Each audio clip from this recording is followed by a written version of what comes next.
కుత్బులాపూర్, పేట్ Basheerbagh PS జీడిమట్ట పారిశ్రామిక వాడలోని pipe line రోడ్లో గల చేపల దాన తయారీ కంపెనీలో అగ్ని ప్రమాదం చోటు చేసుకుంది.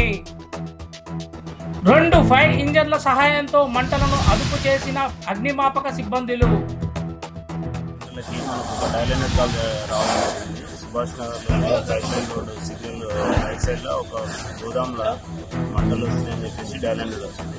మన పెట్రోల్ కార్ సిబ్బంది ఇమీడియట్గా పోలీస్కి అంటే ఎస్ఎస్ఓ గారికి మేము ఇమీడియట్గా మన ఫైర్ ఇంజన్ కాల్ చేసాం. ఫైర్ ఇంజన్ మేము అందరం వచ్చేసేసి ఇక్కడ మంటలను తీసుకురావడం జరిగింది. ఇక్కడ ఎటువంటి క్యాజువాలిటీ జరగలేదు. పర్సన్స్కి ఆస్తి డ్యామేజ్ అయితే జరగడం జరిగింది. ఇది జరిగిందని వాళ్ళు అనాలిసిస్ చేసుకొని చెప్తామని చెప్పారు. ఇప్పుడు అయితే ఫైర్ అంతా కంట్రోల్లోకి వచ్చింది.